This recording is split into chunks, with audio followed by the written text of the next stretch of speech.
nilang kaibigang si Fiang. Ang mga kausap si Pre. Ang mga kausap si Pre. Hello guys, PBB ganap. JM at Binsoy na miss na si Sofia. Gustong gusto na nga nila itong kausapin. Almost 2 weeks na din na hindi sila magkasama kaya't ganun na lang nila kamiss ang best friend nilang si Sofia. Talagang si JM at Binsoy ang tunay na kaibigan ni Sofia sa loob dahil ni minsan ay hindi ito nagbigay ng puntos kay Sofia pagdating sa nominasyon. Pero bago yan atin munang pag-uusapan ang nangyari sa pagitan ni Jazz at Sofia. Tinatawag nga sila sa confession room at gumawa na ng action si Kuya para silang dalawa ay magayos.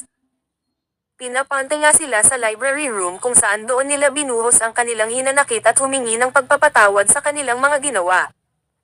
Isa ito sa pinakamagandang action na ginawa ni Kuya. Dahil nga natigil na ang fan wars at hate sa mga housemates.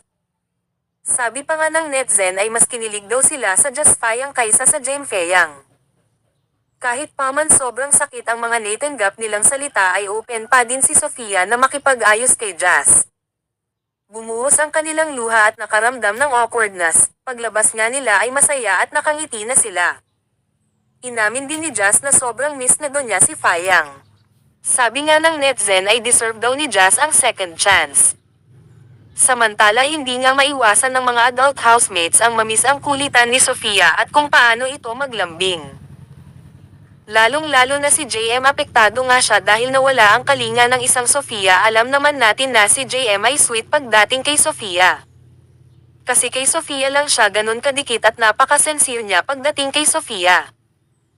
Sabi nga ng netizen na kahit ano panan ang mga nasabi ni JM sa past days ay hindi nila makakalimutan ang mga magandang ginawa ni JM kay Sofia kaya deserve niya daw magstay sa bahay ni Kuya.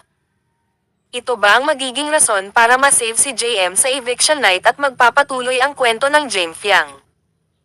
Kayo ba guys ay susuportahan nyo si JM at papayag na magstay pa siya sa bahay ni Kuya para magkaroon sila ng time ni Sofia pag nagkita-kita na? E-comment sa baba.